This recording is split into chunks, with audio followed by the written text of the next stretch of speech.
Après le sabbat, à l'aube du premier jour de la semaine, Marie de Magdala et l'autre Marie allèrent voir le sépulcre. Et voici, il y eut un grand tremblement de terre, car un ange du Seigneur descendit du ciel, vint rouler la pierre et s'assit dessus. Son aspect était comme l'éclair, et son vêtement blanc comme la neige. Les gardes tremblèrent de peur et devinrent comme morts. Mais l'ange prit la parole et dit aux femmes, « Pour vous, ne craignez pas, car je sais que vous cherchez Jésus qui a été crucifié. Pour vous, ne craignez pas, car je sais que vous cherchez Jésus qui a été crucifié. Il n'est point ici, il est ressuscité comme il l'avait dit. Venez, voyez le lieu où il était couché. » Et allez promptement dire à ses disciples qu'il est ressuscité des morts. Et voici, il vous précède en Galilée. C'est là que vous le verrez. Voici, je vous l'ai dit, c'est là que vous le verrez. Amen. Parole du Seigneur. Béni soit le Seigneur. Bien-aimé, bienvenue à ce culte. 20 minutes dans la présence de Dieu. Il est réellement ressuscité. Ne craignez rien. Jésus-Christ est ressuscité. Que Dieu soit loué et que le Seigneur t'accueille en ce moment où nous passons ces temps dans les parvis du Seigneur, où nous contemplons sa grâce, où sa présence nous illumine, touche les profondeurs de nos vies et plusieurs sortent de là renouvelées parce que Christ Jésus est vivant. Seigneur, merci pour ta parole. Merci pour ces instants glorieux. Bénis ta parole, Seigneur. Bénis ces instants. Touche la vie de quelqu'un, Seigneur. Dans le nom de Jésus, le ressuscité. Amen.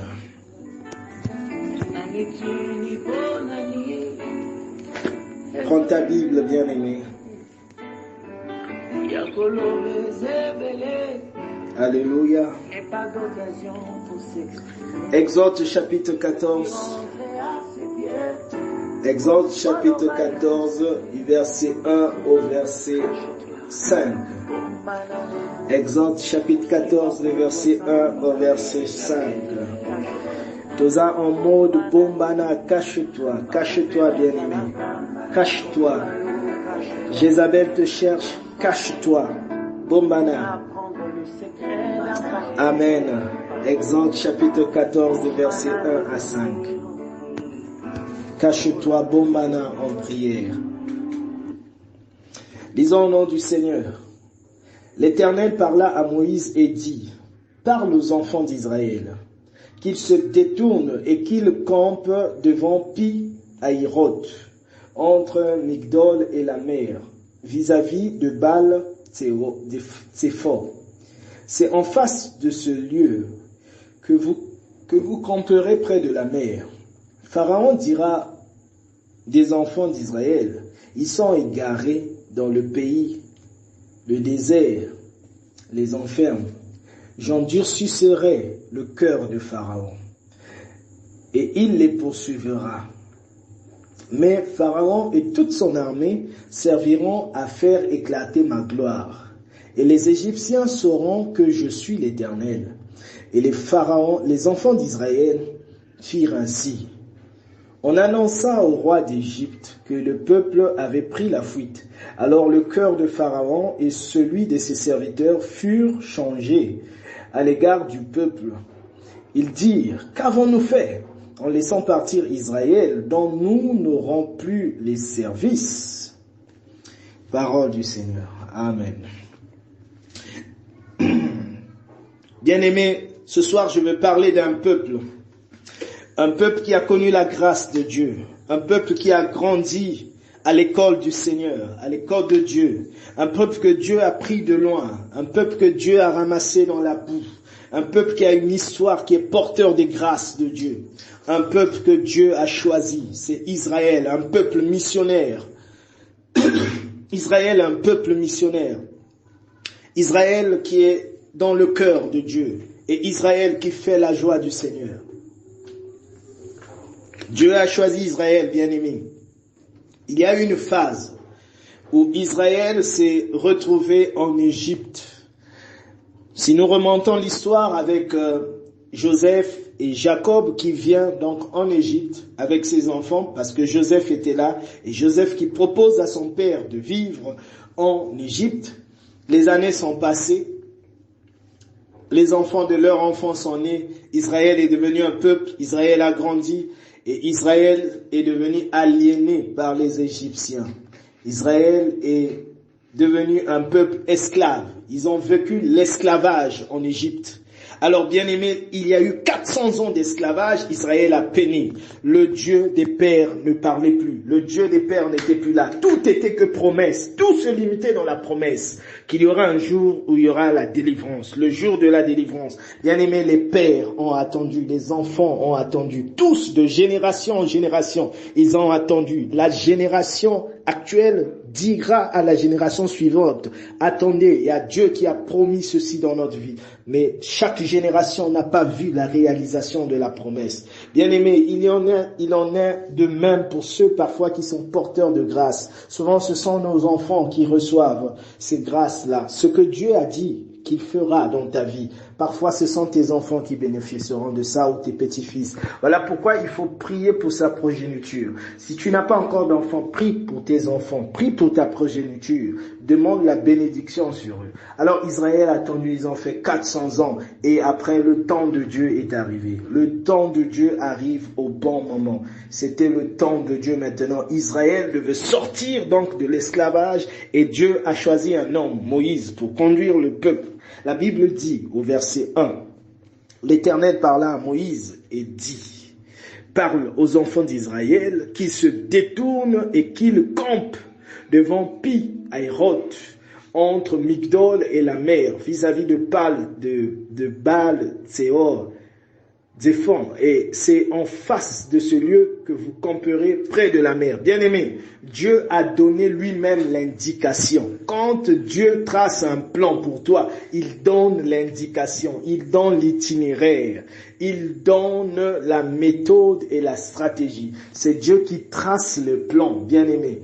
Il a des projets qu'il a tracés pour nous. L'indication ne venait pas de Moïse. Moïse devait simplement rapporter. Mais il y a une chose qui me touche dans cette indication de Dieu. Il dit près de la mer. Bien aimé, à la mer, il n'y a pas une issue, il n'y a pas de voie. Mais Dieu sait toutes choses. Il est Dieu. Il connaît toutes choses.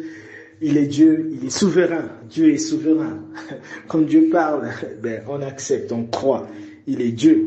Alors, Dieu dit encore à Moïse, au verset 3, Pharaon dira des enfants d'Israël qui sont égarés dans le pays, dans le désert, ils sont égarés. Pharaon dira des enfants d'Israël qui sont égarés dans le pays, qui sont perdus dans le désert. Pharaon dira cela des enfants d'Israël. Et j'endurcirai le cœur de Pharaon, et il poursuivra les enfants d'Israël. Mais Pharaon et toute son armée serviront à faire éclater ma gloire. Les Égyptiens sauront que je suis l'Éternel, et les enfants d'Israël firent ainsi. Bien-aimés, vous voyez ce plan tracé par Dieu. Dieu même prévient même que Pharaon croira que vous êtes égarés dans le désert. Vous savez, il y a des choses que nous vivons. Voilà pourquoi j'aime dire, il ne faut pas écouter la manière dont les gens analysent les situations qui sont les nôtres. La situation qui est la nôtre. Bien aimé, Dieu dit bien, Pharaon croira que vous êtes égarés dans le désert, que Israël est égaré dans le désert. Bien aimé, il y a des gens qui croient parfois qu'on est égaré. Il y a des gens qui croient de ta vie que tu es égaré dans un désert. Le désert devient un endroit favorable pour toi. Le désert devient un passage. Le désert devient le but de Dieu pour toi. Le désert devient le garage de Dieu pour toi. Il te met au garage. Pharaon croira, les les Égyptiens croiront. Et Dieu dit, j'endurcirai même le cœur de Pharaon.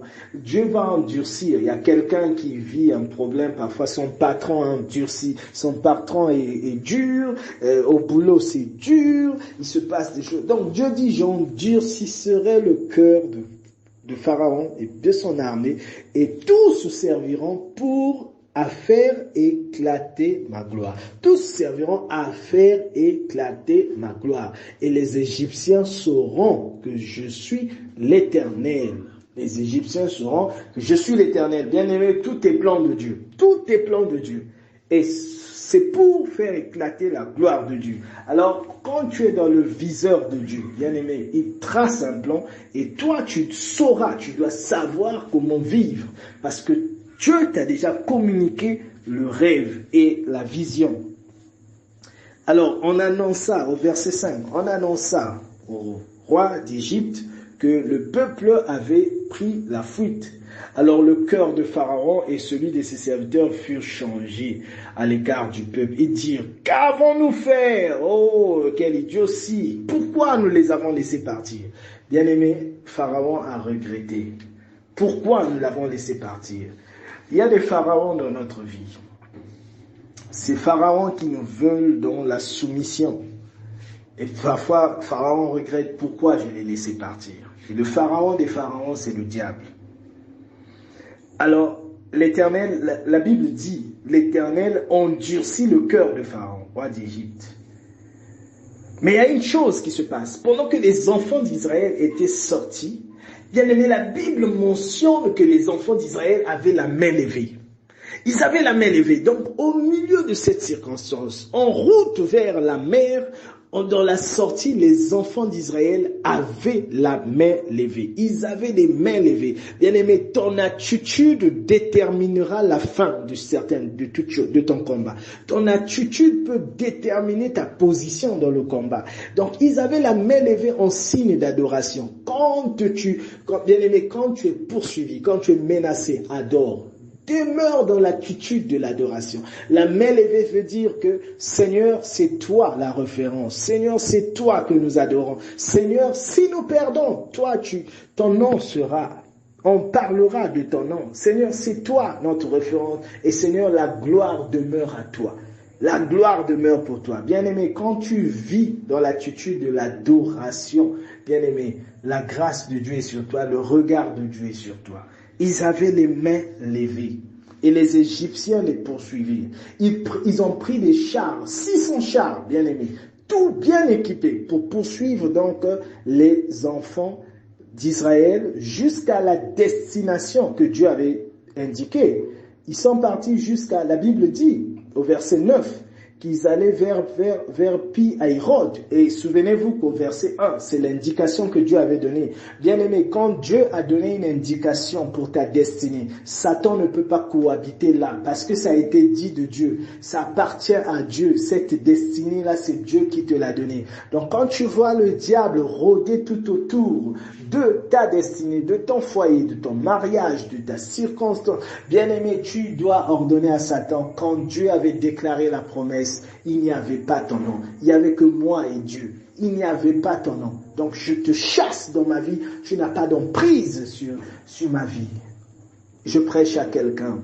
Je prêche à quelqu'un ce soir. Quelqu'un est béni. Lève ta main et dis, Seigneur, fais grandir ma foi. Alors bien aimé, donc tu as l'intérêt à dire à Satan. Tu peux dire à Satan, tu n'as pas intérêt à me suivre. Mais aussi, Dieu permet certaines choses. Il permet que le diable te dérange, mais jamais, comme avec Job, jamais il va toucher à ta vie. Parfois, il faut laisser le diable faire comme il fait. Mais toi, tu adores, tu as le nom de Jésus. Et la Bible dit qu'il est rusé, comme un lion rugissant, cherchant qui dévorer. Mais toi, demeure avec tes mains élevées. Amalek, demeure avec tes mains élevées. Moïse, Aaron, Hur, Moïse avait cette attitude des mains levées et le peuple d'Amalek a été vaincu. Alors bien aimé, lève toujours tes mains, n'hésite pas et reste à ton poste, Habakkuk.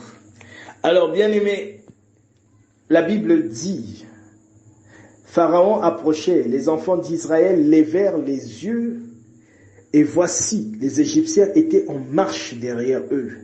Et les enfants d'Israël eurent une grande frayeur, la peur, toujours la peur, et ils crièrent à l'Éternel.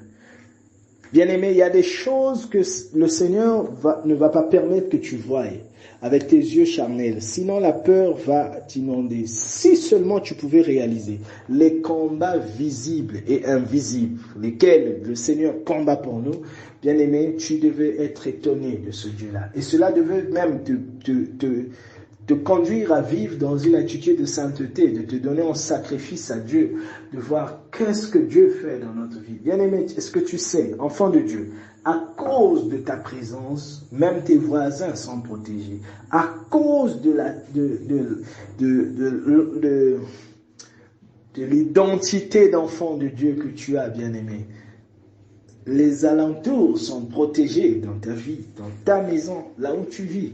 Alors, bien-aimés, quand ils ont vu cela, ils ont crié. Alors, ils se mirent à dire à Moïse, ils disent à Moïse, n'y avait-il pas des sépulcres en Égypte sans qu'il fût besoin de nous mener mourir au désert? N'y avait pas des sépulcres en Égypte sans qu'il fût besoin de nous mener mourir au désert. Que nous as-tu fait en nous faisant sortir d'Égypte? Alors il commence à prophétiser l'amertume, il commence à condamner Moïse et Dieu. Pourquoi sommes-nous sortis? N'y avait-il pas de sépulcre? C'est ça l'attitude de certains chrétiens. Dès qu'ils sont en face de l'opposition, ils commencent à tergiverser. Or, bien-aimé, quand tu parles ainsi, Satan écoute. Et c'est en fonction de ta peur, en fonction de ce que tu confesses de ta langue, de ta bouche, que lui, il trouve l'issue. Parce que c'est bien clair qu'il est écrit, résistez au diable et il fera loin de vous. Et la Bible dit, jeunes gens, vous avez vaincu le monde. Bien aimé, la Bible nous donne une position de vainqueur. Et nous, quand nous parlons ainsi, l'ennemi est surpris.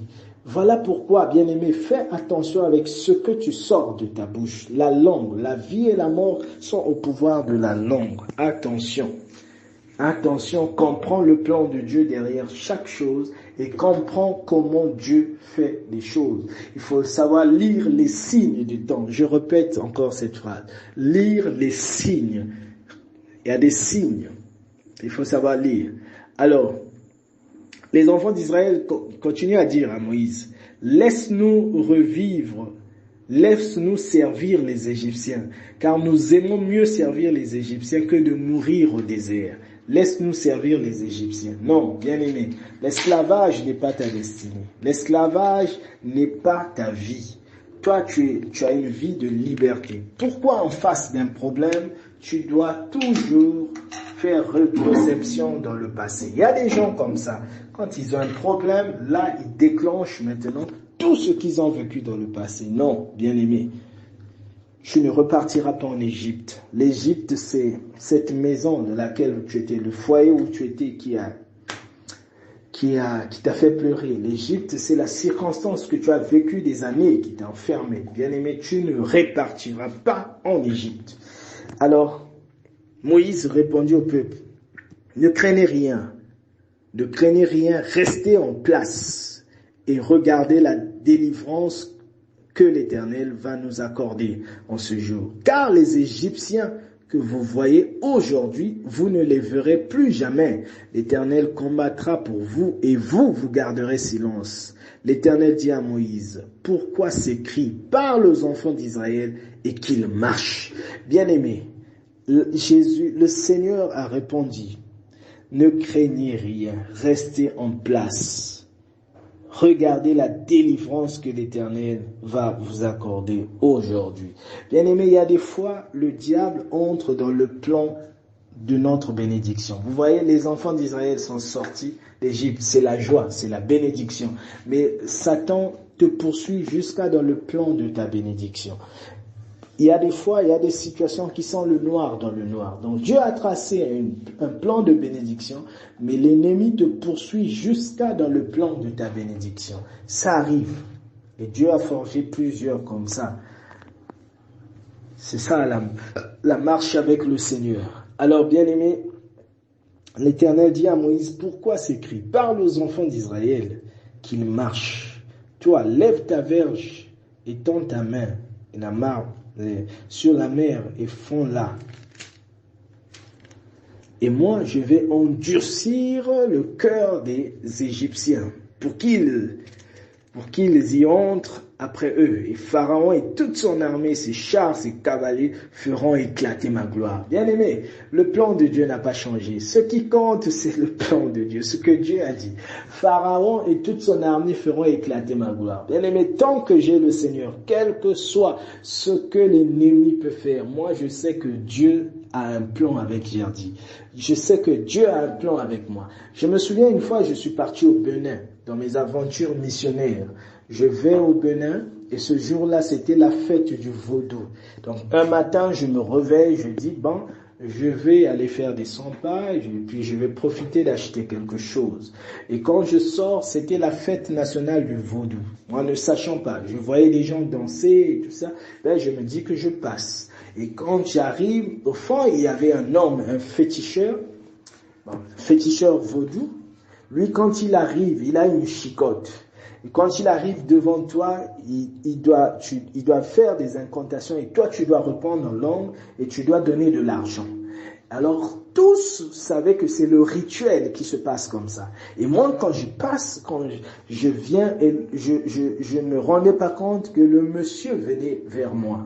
Et là, je m'aperçois qu'il vient vers moi. Et tout le monde regardait, tout le monde assistait, que oui, il va vers cet homme qui est en train de venir. Alors, bien aimé, j'étais là, je dis, Seigneur, qu'est-ce qui se passe? Alors là, j'ai fixé ce monsieur-là. Lui aussi s'approchait vers moi. J'ai dit, waouh, il ne sait pas que là, il est en train de risquer des choses. Lui, avec son vaudou, il va finir mal aujourd'hui.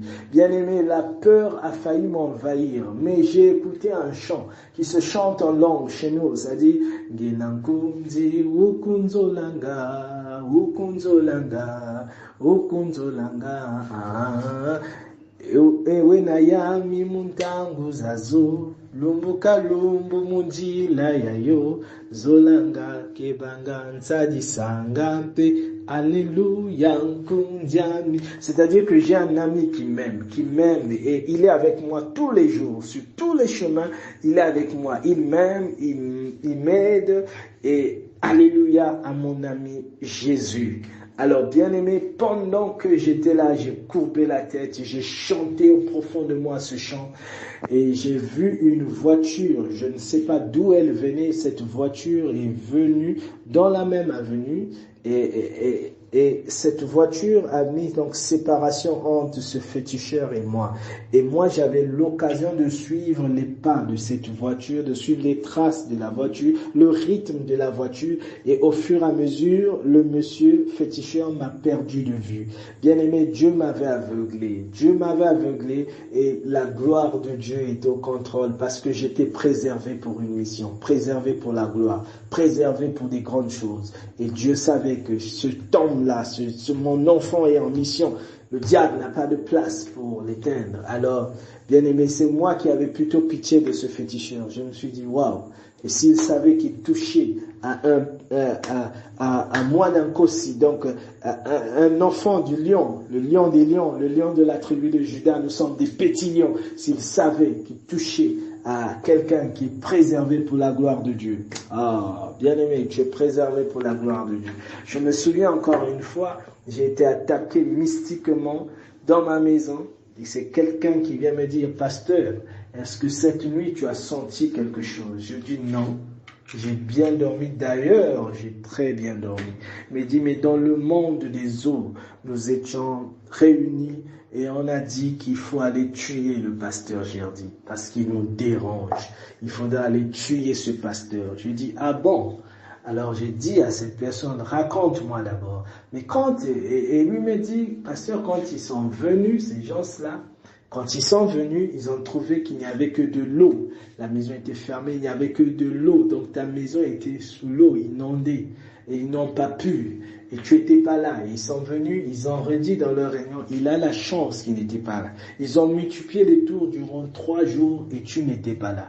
Bien-aimé, j'ai dit à cette personne, j'ai prié pour toi, tu reçois la délivrance, mais je te dis merci parce que tu m'as annoncé une chose qui est très bien. Maintenant, je sais que Satan a peur de mes prières. Maintenant, je réalise que le diable a peur de mes prières. Jusqu'à toucher tout un royaume des eaux. Waouh, c'était les eaux des cataractes, le fleuve de Dieu. Et c'est la reine des eaux elle-même qui était aux commandes de ce projet. Je dis waouh, gloire à Dieu. Merci Seigneur, parce que tu m'as montré que mes prières d'enfant de Dieu touchent, dérangent le diable. Alors, bien-aimé, il y a une chose que Israël ne voyait pas. C'est que la colonne de nuée les accompagnait. Derrière, c'est vrai qu'il y avait Pharaon avec ses hommes devant la mer, mais il y avait la colonne de nuée, bien aimé. Dieu était au contrôle. Dieu était au contrôle avec la colonne de nuée. Et du côté des Égyptiens, il y avait l'obscurité et du côté des enfants d'Israël, il y avait la lumière. Or, les ténèbres et la lumière ne peuvent pas cohabiter. Bien-aimé, jamais, jamais les ténèbres et la lumière ne pourront cohabiter. Bien-aimé, Moïse étendit sa main sur la mer et l'Éternel refoula la mer par un vent d'Orient qui souffla avec impétuosité. Toute la nuit, il mit la mer à sec et les eaux se fondirent. Bien-aimé, rien qu'à la vue de cela, la gloire de Dieu s'est manifestée. Et même les Égyptiens ont été têtus, ils ont poursuivi. Ils ont poursuivi même avec leurs chars dans ce chemin que Dieu avait ouvert. Ils ont poursuivi les enfants d'Israël sur ce chemin. Bien aimé, là c'était encore une autre grâce, une autre porte ouverte, une autre bénédiction qui était ouverte. Mais les Égyptiens ont poursuivi encore. Bien aimé, le diable peut te poursuivre. Je redis encore, le diable pourra te poursuivre dans le plan de bénédiction que Dieu a tracé. Mais bien aimé, c'est la fin qui compte parce qu'il n'est pas comptabilisé dans le quota de ceux qui doivent être sur ta destinée. Jamais il ne pourra parce que toi tu es lumière, toi tu es sel et lumière de la terre et jamais le diable pourra être là. Mais parfois les enjeux du diable nous poussent à comprendre, à avancer. Voilà pourquoi, bien aimé, ta référence c'est Christ et Christ seul. C'est Christ Jésus et Christ seul. Voilà pourquoi, bien-aimé, même au milieu de tout ce qui se dit, tout ce qui se fait, bien-aimé, reste calme. Vis ton confinement à 18h, tu es avec Jésus dans ta maison. Chasse le stress. Chasse le stress parce que la colonne de nuit est là. Chasse le stress dans ta vie. Il y a des gens qui veulent se suicider même. Les gens qui perdent le contrôle. Les gens qui sont perdus. Bien-aimé, chasse le stress. Parce que Christ est là. Tu ne vas pas mourir. La pauvreté ne va pas te tuer. La faim ne va pas te tuer. Les oiseaux du ciel viendront. Ils vont te nourrir. Alors que Dieu te bénisse. Que le Seigneur te fortifie. Et que sa main s'étende sur toi. Amen.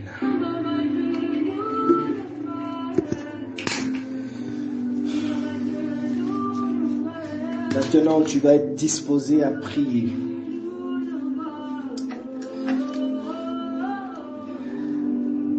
Tu as vécu des années en Égypte.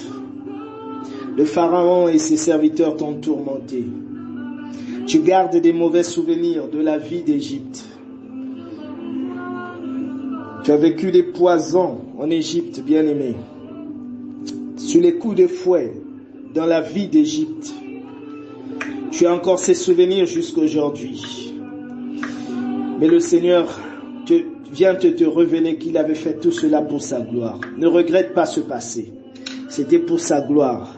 Et il t'a dit un jour, les Égyptiens que vous voyez aujourd'hui, vous ne les verrez plus. Bien-aimé, cela n'a pas changé. C'est encore d'actualité. La voix de Dieu est encore d'actualité. Il te dit encore ce soir que ces Égyptiens que tu vois, tu ne les verras plus. Tu ne les verras plus, bien-aimé. Pourquoi ces cris? L'Éternel dit à Moïse, pourquoi ces cris? Parle aux enfants d'Israël et qu'ils marchent. Bien-aimé, marche. Avance, marche. Avance. Avance, marche. marche et avance, bien-aimé. Ne regarde ni à gauche ni à droite. Suis les pas du Maître, suis les pas de Christ. Il a vécu souffrance, humiliation. On a craché sur lui, on a dit des choses sur lui. Bien-aimé, vis cela. Marche dans la justice. Marche dans la justice. Ne souffre pas à cause de l'injustice ou du péché. Bien-aimé, marche dans la justice, bien-aimé. Sois concentré. Et Dieu t'indiquera, bien-aimé, il t'indiquera ce que tu dois faire. La mer va s'ouvrir.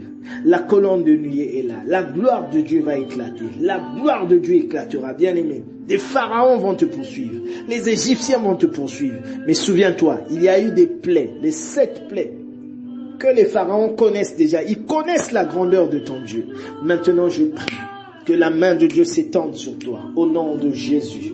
Que la main de Dieu s'étende sur toi, dans le nom de Jésus. Seigneur, je te prie pour mon frère, pour ma sœur. Laisse que ta gloire coule dans sa vie, Seigneur Jésus. Je te prie pour mon frère, pour ma sœur, Seigneur Jésus. L'ennemi s'est levé dans sa vie, Seigneur. Le pharaon l'a poursuivi, mais Seigneur, lui, regarde à toi, les mains élevées, pour dire, Seigneur, tu es ma référence. Seigneur, tu es ma lumière, tu es ma victoire. Seigneur Jésus, tu es ma bénédiction. Seigneur Jésus, tu es là, Seigneur. Il y a quelqu'un en ce moment qui a ses mains élevées pour te dire, Seigneur, tu es là. Seigneur, je crois que tu es là, tu n'as pas changé. Je crois que tu es là. Tu as dit, ne t'ai-je pas dit que si tu crois, tu verras la gloire de Dieu. Seigneur, comme tu l'as fait pour Moïse, comme tu l'as fait pour Israël, mets-moi de l'autre côté de la rive, Seigneur. De l'autre côté de la rive, Seigneur, de l'autre côté de la rive. J'attends ta décision, j'attends ta décision, Seigneur. Je te prie, Seigneur, pour cette personne, Jésus. Tu écoutes ses prières, Seigneur, enflamme-le encore, qu'il avance, parce que tu as dit, pourquoi j'entends ces cris? Seigneur, ce frère, cette sœur est en train de crier à toi. Il crie tous les jours. Il crie, Seigneur. Parfois, les gens se disent, pourquoi il prie, pourquoi il crie?